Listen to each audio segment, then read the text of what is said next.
작년에 어떤 일이 있었는지 아시죠? 작년 9월 달이었어요. 작년 9월이면은 이재명 정권이 출범한 지 딱 석 달밖에 안 됐을 때였어요. 그런데 불이 났어요. 그 최근에 대전에서 안전공업인가 그 회사 이름이 안전이더라고요. 그런데 거기에 큰 불이 나서 여러 명이 10명이 넘는 14분인가 그렇게 돌아가셨잖아요. 그 다음에 크고 작은 부상 입은 분들까지 합치면 70명 넘는 인명 손상이 났다고 그랬는데 작년 9월에도 큰 불이 났었어요. 근데 어디에 불이 났었냐면 국정자원이라고 하는 국정자원이 뭐냐면은 국정원하고 이름은 비슷한데 조금 다르죠. 국가정보까지는 국정원하고 똑같아요. 그런데 국가정보자원관리원 이런 그 기관이 있는데 어디에 있느냐? 이것도 대전 유성에 있어요. 그러니까 작년 9월에 대전의 국정자원관리원에서 큰 불이 났고 그 다음에 올해는 대전에서 그 어떤 그 공장에서 큰 불이 났었죠. 그래서 작년에는 그렇게 그 인명 희생이 별로 없었던 것 같은데 그런데 그때 또 공무원 한 분이 불행한 선택하고 그랬었던 기억이 나네요. 어쨌든 작년 9월 26일에 이재명 정권이 출범한 지 석 달하고 조금 지났을 때 그 9월 26일 밤 8시 15분에 대전에 있는 국가정보자원관리원에서 불이 나가지고요. 우리나라 행정 시스템이 홀라당 다 타버렸어요. 그래가지고 뭐 굉장히 불편하지 않았습니까? 뭐 그러니까 온라인으로 하는 게 굉장히 한동안 먹통이 돼가지고 어떻게 이런 일이 있을 수가 있느냐. 그래가지고 국민들의 굉장히 어떻게 보면 뭐 불만이나 굉장히 좀 황당함이나 그런 것들이 있었단 말이죠.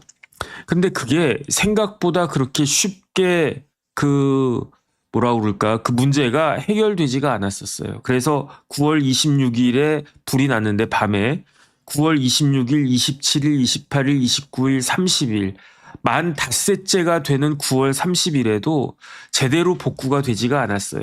마비가 됐던 행정 시스템이 647개라고 했는데 9월 30일까지 복구가 됐던 거는 95개밖에 안 됐어요. 100개도 안 됐었어요. 그래가지고 그때 아마 이재명 대통령이 해외 순방 중이었나 정확하게 기억은 안 나는데 근데 어쨌든 그랬었던 것 같아요. 그래서 국무총리가 뭐 이렇게 잠바 입고 나오고 막 그랬었던 것 같은데 그래서 그때 중앙재난안전대책본부가 꾸려졌었고요. 이 국정자원 화재가 발생해가지고 그래서 그 다음에 위기 경보가 딱 떨어졌는데 위기 경보가 심각하다. 그러니까 위로는 중앙정부부터 아래로는 기초지방자치단체까지 이런 부분들에 대해서 지금 나라가 굉장히 어떻게 보면 혼란한 그러한 상황에 빠졌으니까 위기 대응을 잘 해야 된다. 새롭게 출범한 정권 아니겠습니까? 윤석열 정권과 이재명 정권은 다르다 이런 거를 보여줘야 되니까. 그러니까 위기경보 심각, 그다음에 중앙재난안전대책본부 딱 구성 이런 일들이 딱 벌어졌었는데 바로 그때 9월 30일이요.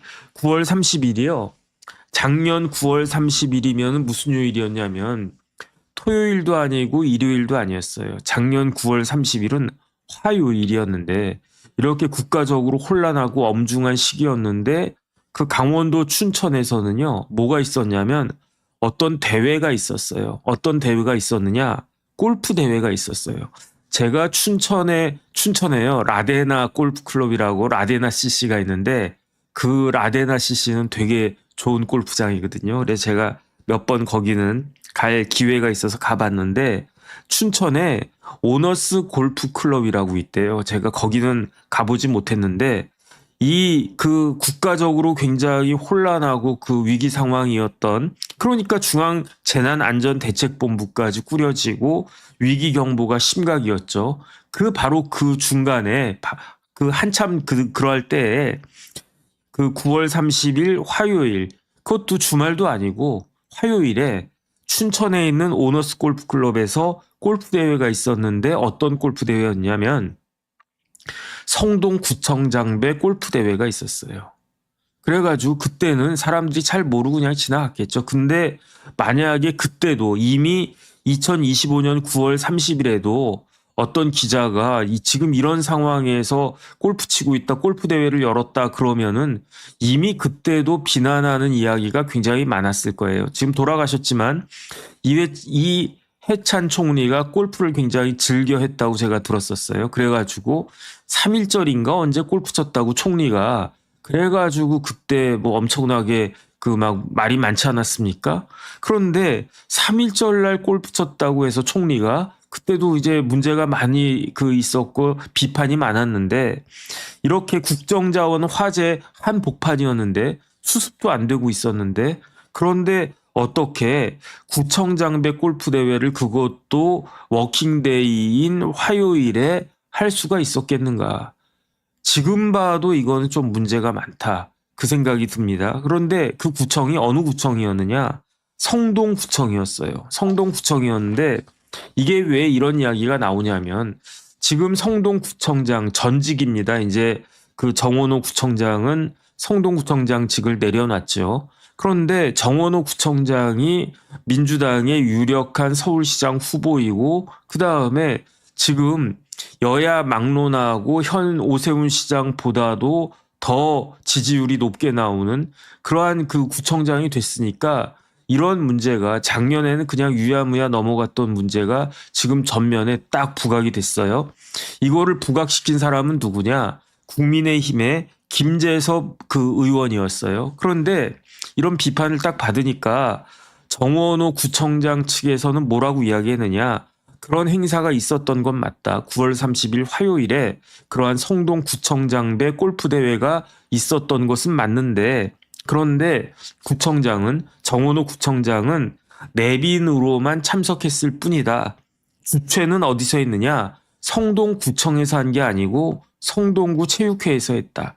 주관은 어디서 했느냐? 성동구 골프협회에서 했다. 성동구청에서 한 것이 아니다. 그러면 후원은 누가 했느냐? 후원은 사회복지 공동모금회를 통해서 후원이 이루어졌을 뿐이다. 이렇게 이야기를 했는데 이거는 잘못된 것 같아요. 왜 잘못됐냐면 제가 사진을 확인을 해보니까 주최 성동구 체육회, 주관 성동구 골프협회 이거는 맞아요. 그런데 사진 딱 찍었는데 대개 이제 골프대회 같은 거 하면 플랜카드 쫙 펼쳐놓고 중요한 사람들 뭐 회장님이나 구청장님이나 이런 분들 딱 가운데 있고 그다음 거기에 참석한 사람들 우르르 몰려가지고 사진 한 장 찍지 않습니까? 그 사진이 지금 떠 있더라고요. 딱 봤더니 주최 성동구 체육회, 주관 성동구 골프협회. 그런데 후원은 누구로 되어 있느냐?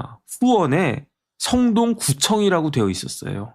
그런데 그렇게 명확하게 사진이 있음에도 불구하고 정원호 구청장 측에서는 후원은 성동구청이라고 그 플래카드에 적혀져 있었어요. 적혀져. 9월 30일 화요일 딱 이렇게 써놓고. 그런데 지금 그 정원호 구청장 측에서는 후원은 성동구청이다라고 한 말은 쏙 빼놓고 사회복지 공동모금회를 통해서 이루어졌다. 이렇게 말을 흐리는데 이거는 조금 문제가 있는 것이 아닌가? 저는 그런 생각이 듭니다. 그런데 이렇게 국정자원 화제가 아직 수습되지도 않고 위기경보가 심각한 그러한 상황에 골프대회를 강행했다라고 하는 것도 문제지만 이것보다 더 민감한 문제는 뭐냐면은 이렇게 골프대회 하면은 그러면은 그 끝나고 클럽하우스에서 밥 먹고 그다음에 뭐 폭탄주 한잔하고 그러지 않습니까? 그러니까 그 골프대회가 있고 그날에 화요일이었어요. 토요일도 금요일도 아니었어요. 토요일, 일요일은커녕 금요일 저녁도 아니었어요. 그런데 화요일 날 물론 뭐 휴가를 냈나 뭐 그랬을 수는 있겠죠. 그 골프 대회가 끝나고 그 클럽하우스에서 그 식사를 하는데 그 보면 헤드 테이블이 있지 않겠습니까? 헤드 테이블에 누가 앉았을까요? 예컨대 성동구 체육회장 앉았겠죠. 성동구 골프협회장 앉았겠죠. 그러나 성동구 체육회장 골프협회장보다 더 중요한 사람이 누구겠습니까? 그 사람이 바로 성동구청장이었을 텐데 왜냐하면 성동구청장 배 골프 대회였으니까. 그런데 그 헤드 테이블에 누가 앉아 있었냐면 권혁민이라고 하는 가운데 이름이 혁자가 들어가네. 왠지 반갑습니다. 그 권영민이라고 하는 사람이 헤드 테이블에 딱 앉아가지고 같이 이렇게 사진 찍은 게 딱 찍혀 있더라고요. 그 정원호 구청장하고 권영민이라고 하는 사람이 같이 딱 사진을 찍은 게 그 찍힌 사진이 헤드 테이블에서 사진을 찍은 게 지금 막 돌아다니고 있더라고요. 제 두 눈으로 확인을 갖다가 했습니다. 그래가지고 누구길래 저렇게 딱 봐도 젊어 보여요. 딱 봐도 젊어 보이는데 어떻게 젊은 분이 헤드 테이블에 앉을 수 있었나 해가지고 제가 권영민이 누군지 찾아봤어요. 권영민이 누구냐면 몇 년생이냐면 1986년생이었어요. 제가 86학번이라고 그랬으니까 제가 대학교 1학년 때 권영민이라고 한 사람은 응애 막 이렇게 응애예요 그러면서 태어난 거예요. 그런데 86년생인데 저보다 거의 19살 정확히는 19살 한 20살 그 젊은 그런 분이 어떻게 헤드 테이블까지 앉아 있었지라고 생각을 했는데 보니까 커리어가 좋아. 대학을 어디 나왔냐면요. 무려 미국의 일리노이 대학을 나왔어요. 일리노이 대학도 굉장히 좋은 대학 아니겠습니까? 뭐 우리나라 사람들은 뭐 하버드, 스탠포드, 예일 뭐 이런 데만 알고 있는데 일리노이 대학도 굉장히 좋은 대학이에요. 그 외우세요. 뭐 이해가 안 되면 그냥 외우세요. 그래서 이 권영민 권영민 군은 아니지. 86년생도 지금 40살이니까 권영민 씨가 대학은 저기 미국의 일리노이 대학을 나오고 그리고 난 다음에 제가 봤더니 군대를 갔다 왔나? 뭐 갔다 왔을 수도 있겠네요. 그 86년생인데 2011년이면 25살 그러면은 뭐 군대 요즘 18개월이니까 갔다 왔겠네요. 뭐 어쨌든 일리노이 대학을 졸업하고 2011년에 요즘 그렇게 취직이 어렵지 않습니까? 떡하니 취직을 했어요. 어디에 취직했냐면 삼성물산에 취직했어요. 역시 일리노이 대학을 나왔으니까 인재구만. 그러니까 삼성물산에서 이런 인재를 놓치면 안 되겠죠. 영어도 잘하고 아주 머리도 좋을 것 같아요. 잘생겼어요. 잘생기고 키도 큰 것 같아. 보니까 뭐 몇 센치인지 모르겠는데 키도 큰 것 같아. 그러니까 이런 재원을 삼성에서 놓칠 리가 없죠. 삼성하면 인재 아니겠습니까? 삼성은 시스템 플러스 인재거든요. 그러니까 권영민 같은 젊은이를 삼성물산에서 딱 잡아가지고 그래서 삼성물산을 좀 키워주시오 해서 권영민이 삼성물산에 입사를 했는데 2011년 8월이었어요. 그런데 2016년 5월까지 5년도 채 다니지 않고 때려쳤어요. 2016년 5월이면 86년생이니까 30살밖에 안 됐는데 그럼 그때부터 한창 아니겠습니까? 삼성에 딱 입사 얼마나 들어가기 힘든 회사입니까? 삼성물산이. 그러고 그다음에 5년 정도 하면 이제 회사 생활이 딱 이렇게 손에 있고 그러면 그때부터 뭐 이제 한 5년 정도 하면 뭔가 대리쯤 되나? 뭐 그럼 과장 부장 달고 이제 임원도 되고 막 이런 뭐 이렇게 아주 그냥 그래야 되는데 이 권영민 씨는 2016년 5월에 딱 때려치고 어디에 들어갔느냐? 도이치모터스에 들어갔어요. 2016년도에. 그런데 도이치모터스에 그냥 뭐 과장으로 간 것도 아니고 삼성물산 다니다가 도이치모터스 정도 되는 그 회사를 가면 최소한 대리에서 과장이나 차장 정도는 달아줘야지라고 저도 생각을 하는데 그런데 권영민은 삼성물산 나오자마자 도이치모터스 들어가가지고 뭘 맡았느냐? 전략기획실장을 맡았어요. 그래서 뛰어난 사람이구나. 왜냐하면 일리노이 대학 나왔죠. 삼성물산 다녔죠. 그러니까 나이가 30세밖에 안 되는 젊은 사람이었는데 도이치모터스가 사람 볼 줄 아네. 그래서 이렇게 젊은 사람이지만 어쨌든 우수한 인재니까 나이가 뭐가 중요하겠습니까? 그러니까 나이는 숫자에 불과해. 그러면서 권영민을 일약 전략기획실장으로 발탁하고 그 전략기획실장이 상무였어요. 상무였는데 2년 뒤에 2018년에 전무가 되고 그 다음에 2년 뒤인 2020년에는 부사장이 됐어요. 2020년에는요 34살밖에 안 됐어. 이야 얼마나 뛰어남이 이랬을까. 그러더니 심지어 2021년이 됐어요. 2021년 3월에는 아예 등기이사, 사내이사가 되고 그리고 심지어 11월에는 대표이사가 된 거예요. 대표이사. 그러더니 2024년 11월에 그러니까 재작년에 그러니까 윤석열 대통령이 계엄 때리기 한 달 전에는 그 권영민이라고 한 사람이 뭐가 됐냐면요. 도이치모터스의 부회장까지 됐어요. 야, 마흔도 안 됐는데 도이치모터스의 부회장 됐네? 야, 어마어마하네. 얼마나 뛰어남 이럴까라고 생각을 했는데 그런데 이 정도 되면은 조금 이상하지 않습니까? 아니 예를 들어서 그래 뭐 그 미국에서 좋은 대학 명문대학 나오고 삼성물산에서 일 잘 배웠어. 그래가지고 아 그 오너가 회장님이 딱 보니까 인재야 탐나는 인재야 이런 인재를 우리가 미리미리 키워가지고 나중에 대표이사감으로 만들어야 되겠어. 이렇게 해가지고 뭐 젊은 나이에 그 임원으로 발탁하는 것까지는 좋은데 어떻게 2년마다 전무, 부사장, 부회장 이렇게 올라가냐고요. 좀 이상하지 않나? 그래가지고 다시 제가 눈 씻고 다시 봤어요. 뭐가 이상하냐? 도이치모터스 하면 회장이 누굽니까? 권오수 회장이잖아요. 그런데 권형민이네? 성이 같네? 혹시나 해서 봤더니 에이씨 뭐냐 역시나였어요.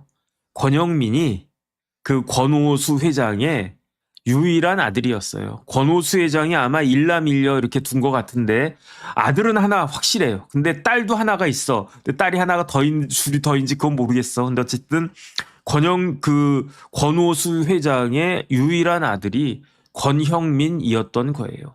그래서 권형민 씨가 그러니까 아버지가 도이치모터스 회장이니까 30살에 상무되고 32살에 전무되고 34살에 부사장 되고 그리고 2024년 재작년 38살에 부회장까지 된 거예요. 아이, 그러니까 그렇지. 그런데 중요한 건 뭐냐면은 이 권영민이 뭘 했다고요? 작년에 골프대회 나갔다고요. 어느 골프대회?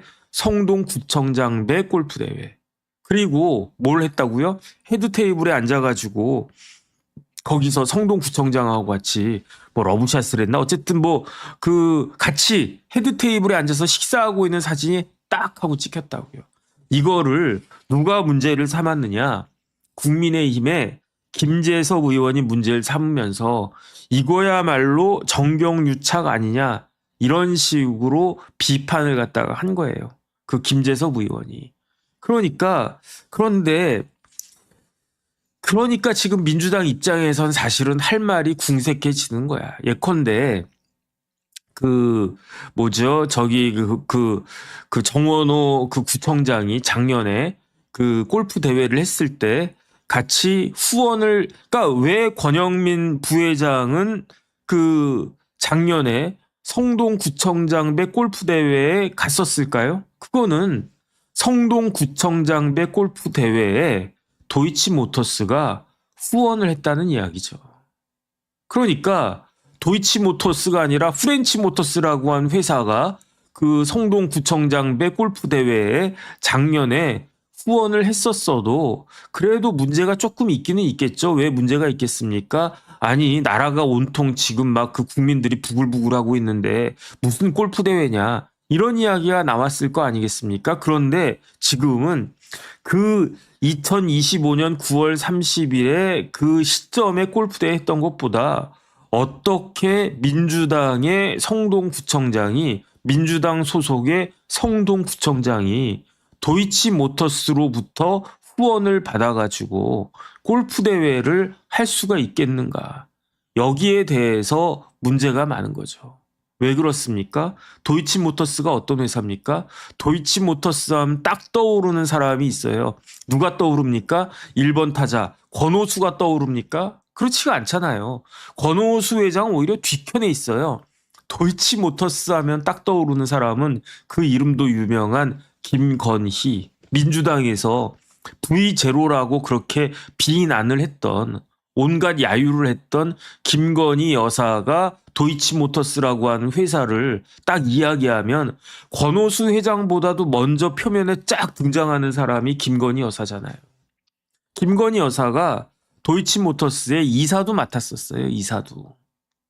그런데 그렇게 그냥 그 윤석열 정권 내에 정권 내내 김건희 여사 영부인은 도이치모터스 어쩌고 저쩌고 그렇게 막 그 어떻게 보면 진짜 물어뜯은 거죠.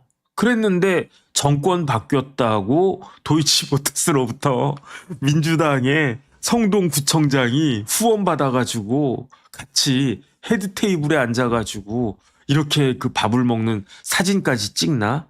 이게 말이 되나? 그래가지고 제가 찾아보니까 그 2022년 5월에 뭐가 있었습니까? 2022년 5월에는요, 뭐가 있었냐면 윤석열 대통령 취임식이 있었어요. 거기에 누가 참석했느냐? 권오수 회장은 참석하지 못했었어요. 왜 참석하지 못했냐면 권오수 회장이 2021년 11월 16일 그 윤석열 대통령이 대통령 당선됐던 그 대선이 있기 얼마 전에 구속됐었어요. 그리고 난 다음에 2021년 12월 3일에 구속 기소가 됐었어요. 그러니까 2022년 3월에 윤석열 대통령 당선되고 2022년 5월에 취임식을 딱 가졌는데 그때는 권오수 회장이 깜빵에 있지는 않았었어요. 왜 깜빵에 있지 않았냐면 보석으로 풀려나왔었단 말이죠. 그렇다고 하더라도 권오수 회장이 만약에 그 어디야 윤석열 대통령 취임식에 나 보석으로 풀려나왔어. 그래서 나 저기 대통령님 취임식에 참석할래. 그러면서 2022년 5월에 대통령 취임식 윤석열 대통령 취임식에 참석했었으면 어떻게 됐겠습니까? 난리가 났었을 거 아니에요. 그래가지고 권오수 회장은 그 참석하지 않았는데 그 취임식에 참석하지 않았는데 그렇다고 해서 아무도 참석하지 않았느냐? 그게 아니란 말이죠. 그때 2021년 11월에 그 대표이사 부사장으로 있었던 사람이 권오수 회장의 아들 권영민 대표였는데 그런데 권영민 대표가 2022년 5월 달에 그 윤석열 대통령 취임식에 떡하니 참석했던 거예요. 물론 마스크는 썼었어. 지금 찾아보니까 그때 기사를 찾아보니까 한겨레 신문사에서 뭐라고 이야기했느냐. 단독 막 이러면서 윤석열 취임식에 권오수 아들 참석했다. 그러면서 이게 한겨레 신문 2022년 7월 25일자입니다. 그러니까 5월 달에는 몰랐었어요. 권오수 아들이 참석했다라고만 몰랐어. 마스크도 끼고 막 그랬었으니까. 그런데 뒤 막 이렇게 찾아봤는지 제보를 받았는지 사진을 딱 찍었는데 윤석열 대통령 취임식에 누가 참석했습니까? 대통령의 아버지가 참석했었어요. 아버지가 누굽니까? 윤기준 교수 아닙니까? 윤기준 교수 뒤에 어떤 사람이 젊은이가 그 마스크를 딱 끼고 앉아있네. 이상하다. 누구지? 봤더니 권오수 아들이다. 그래서 2달 지난 7월 25일에 한겨레에서 그 권오수 아들 그 권영민이 그 윤석열 대통령 취임식에 참석했다. 이거는 권오수 대신에 참석한 거냐? 그 자리는 VIP석이다. 아니 대통령 아버지의 그 바로 뒷자리니까 제가 봐도 VIP석이었을 것 같아요. 이러면서 막 윤석열 정권 도이치모터스 뭐 권오수 뭐 권영민 이렇게 이야기했었는데 저는 정원호 구청장이 조금 그게 없는 거 아닌가? 저는 그런 생각이 들 정도로 어떻게 이럴 수가 있나? 그런 생각이 들었습니다. 그리고 난 다음에 야권에서 그 당시 야권에서 지금 민주당 쪽에서 뭘 비판을 했느냐. 윤석열 정권 내내 도이치모터스가 잘 나갔다는 거예요. 어떻게 잘 나갔느냐. 보니까 2021년도에 도이치모터스의 매출이 1조 7천억이었습니다. 전 도이치모터스가 이렇게 큰 회사인 줄 몰랐어요. 1조 7천억이었어요. 근데 이익은 367억이었어요. 그러니까 이익률은 좀 저조하지. 그런데 2022년에 윤석열 대통령이 취임한 2022년도에는요. 도이치모터스의 매출이 1.7조에서 2조 가까이 됐어요. 1조 9,500억. 그러면 거의 뭐 한 10몇 프로 이렇게 팍 성장했다는 거 아니겠습니까? 그 다음에 2023년에는 또 어떻게 됐느냐. 매출액이 2조 2천억이 됐어요. 10% 넘게 성장했어요. 그 다음에 그때는 영업이익이 얼마였냐면 670억이었어요. 영업이익은 거의 2배가 뛰고 그다음에 2024년에는 그때는 뭐 수입차 시장 자체가 좀 주춤했나? 약간 떨어졌어요. 2조 1,600억. 그다음에 이제 손실 났어요. 이익이 안 나고 손실 났어요. 근데 어쨌든 그때 윤석열 정권 내에 도이치모터스 하면서 윤석열 정부가 뭐 도이치모터스 좀 봐준 거 아니냐? 뭐 그 쭉쭉쭉 잘 나가네. 그 다음에 또 뭐가 잘 나갔냐면 도이치모터스 하면은 무슨 차를 갖다가 팝니까? 도이치가 독일이란 뜻이잖아요. 독일 차를 갖다가 판단 말이죠. 그러니까 독일차의 대표적인 독일차가 뭐가 있습니까? 벤츠는 아니고 도이치모터스에서 파는 자동차는 어떤 자동차를 갖다가 파느냐?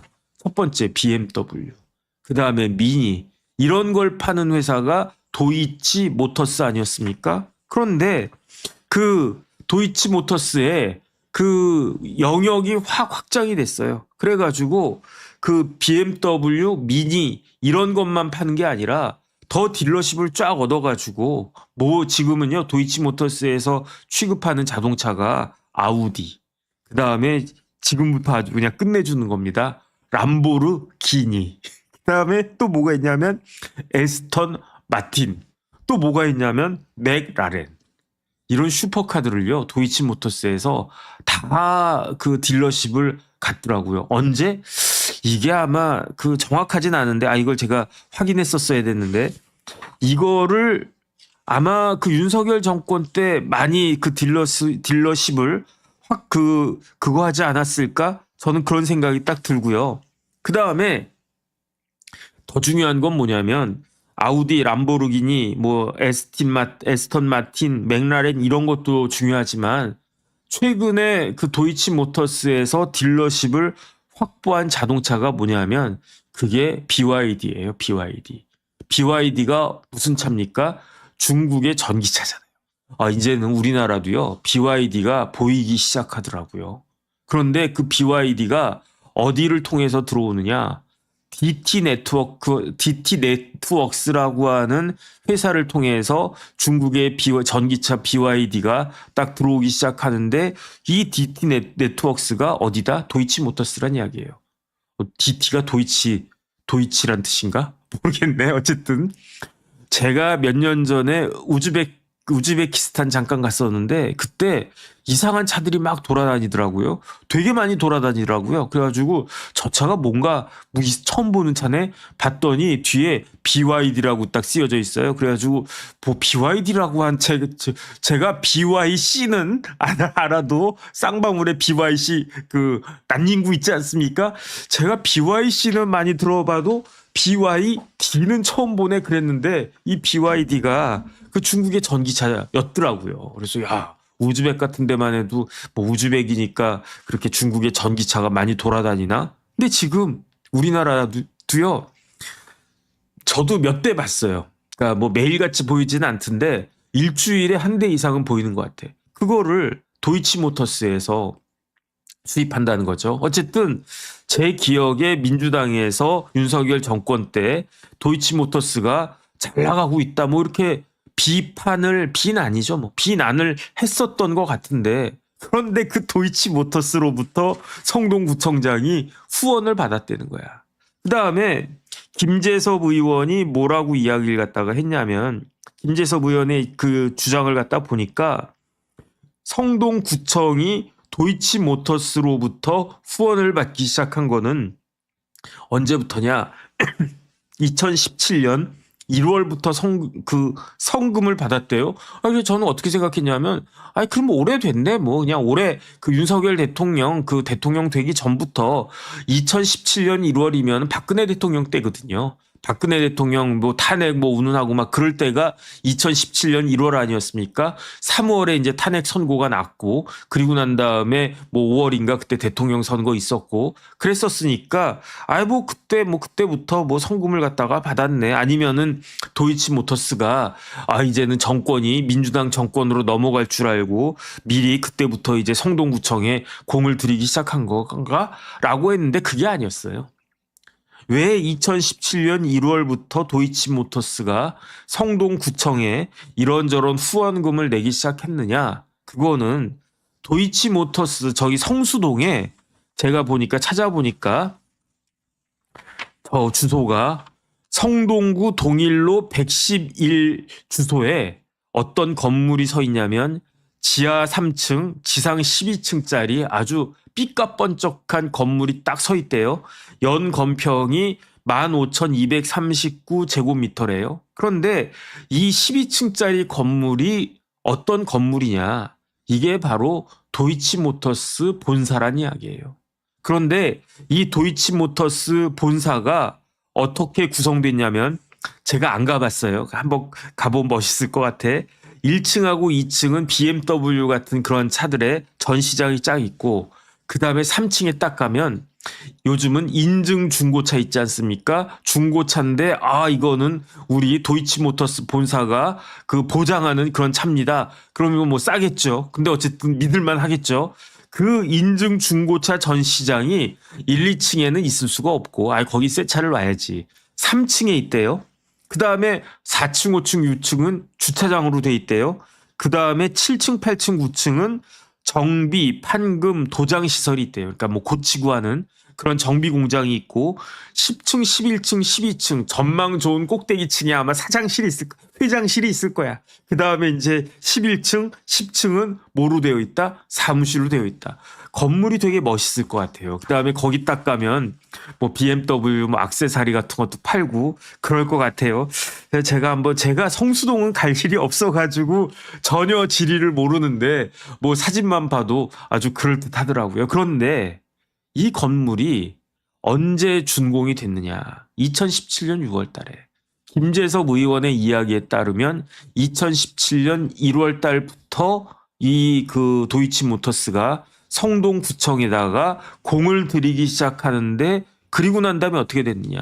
6월 달에 그 본사 건물이 준공이 됐다는 이야기죠. 그런데 이거는 김재섭 의원의 이야기입니다. 이게 뭐냐면은 그렇게 공들이기 시작한 이후부터 준공 승인이 날 때까지 성수동 사용 승인이 날 때까지 지목 변경, 필지 합병 뭐 등등등의 행정 절차가 일사천리로 이루어졌대요. 용적률도 400%를 받았는데 이 용적률이 최대로 그냥 다 찾아먹은 거래요.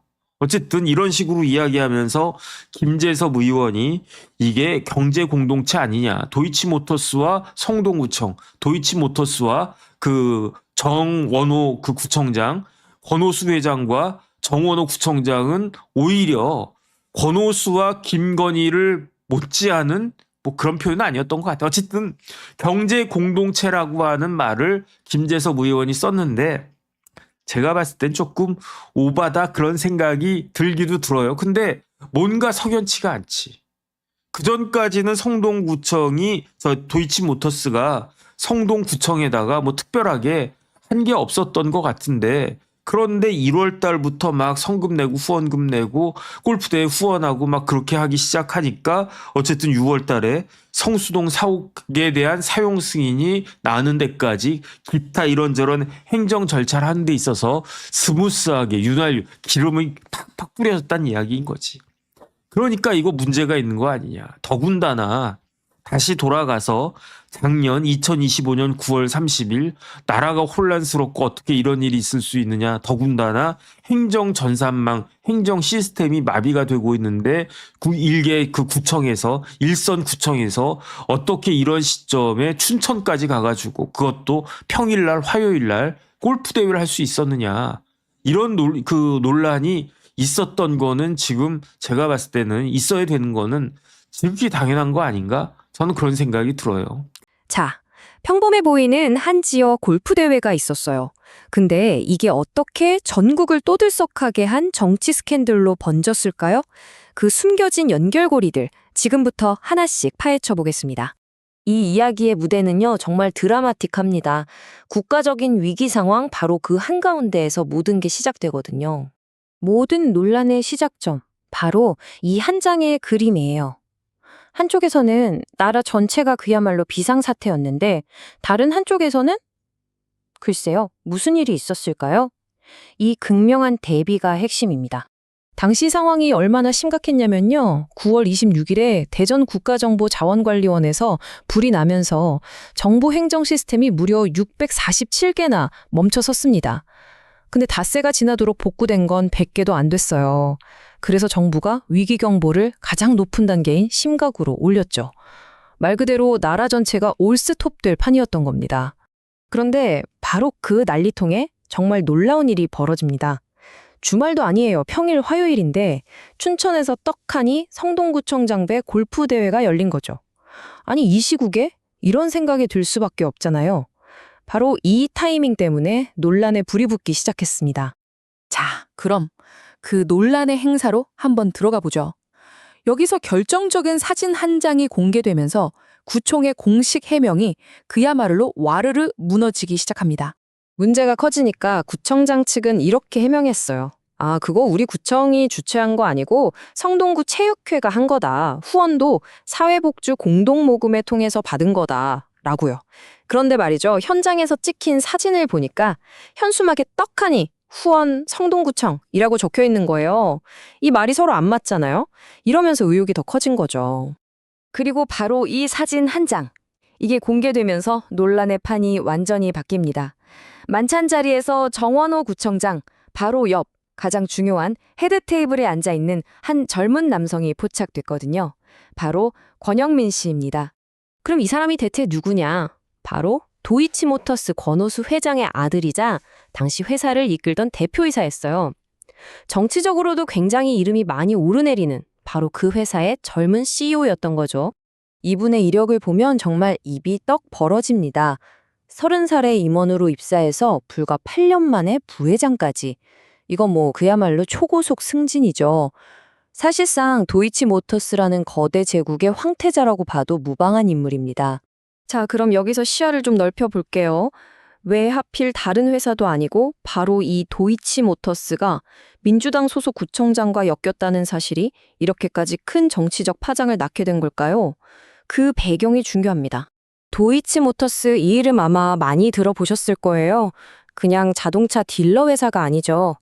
바로 김건희 여사와의 여러 의혹들로 얽혀있기 때문에 한국 정치 뉴스에선 단골로 등장하는 이름이거든요. 특히 야권에서 계속해서 문제를 제기해온 바로 그 회사입니다. 비판하는 쪽에서 특히 주목하는 게 바로 이 부분이에요. 정권이 바뀐 후에 회사가 엄청나게 성장했다는 거죠. 보세요. 2021년에 1조 7천억 원이던 매출이 불과 2년 사이에 2조 2천억 원을 훌쩍 넘어섭니다. 정말 엄청난 성장세죠? 그리고 이 시기에 매출만 늘어난 게 아니에요. 사업 영역도 그야말로 제국처럼 확장합니다. 람보르기니 같은 억소리 나는 슈퍼컵 한 건을 따내고 요즘 제일 핫한 중국 전기차 브랜드 BYD의 공식 수입사까지 됐으니까요. 정말 거침이 없었죠. 자, 그래서 이 모든 조각들이 어떻게 하나로 맞춰질까요? 구청장, CEO, 그리고 회사. 이들 사이에 혹시 대가성이 있었던 건 아니냐? 즉, 주고받기 식의 관계가 있었던 게 아니냐는 의혹이 바로 이 사건의 핵심입니다. 이 의혹에 불을 붙인 한마디가 바로 이거였어요. 국민의힘 김재섭 의원이 이 관계를 두고 이게 경제공동체 아니냐라고 한 거죠. 이게 무슨 뜻이냐면 그냥 좋은 뜻으로 하는 후원을 넘어서서 마치 사업 파트너처럼 돈과 이익을 함께 나누는 그런 관계가 아니었냐는 아주 날카로운 지적이었어요. 이 타임라인을 보시면 그 의혹이 더 짙어집니다. 이게 바로 의혹의 심장부인데요. 자, 보세요. 2017년 1월에 도이치모터스가 성동구에 기부를 하기 시작합니다. 그리고 바로 그 무렵부터 6월까지 회사 신사옥을 짓는 데 필요한 복잡한 행정 절차들이 그야말로 일사천리로 진행돼요. 그리고 딱 6월에 최종 승인이 떨어지죠. 이 타이밍 좀 묘하지 않나요? 그리고 그 2017년 승인의 결과물이 바로 이 어마어마한 건물입니다. 성동구 한복판에 들어선 거대한 본사 사옥이죠. 중요한 건 이 건물이 법이 허용하는 최대치, 그러니까 받을 수 있는 용적률을 꽉 채워서 400%를 적용받았다는 점이에요. 이건 도이치모터스 입장에선 정말 확실한 이익을 얻은 셈이죠. 결국 이 모든 이야기는 우리에게 아주 근본적인 질문 하나를 던집니다. 기업이 하는 후원이나 기부, 어디까지가 순수한 마음으로 하는 사회공헌이고 어디서부터가 보이지 않는 특혜를 노리는 정치적 영향력 행사일까요? 그 아슬아슬한 경계선, 여러분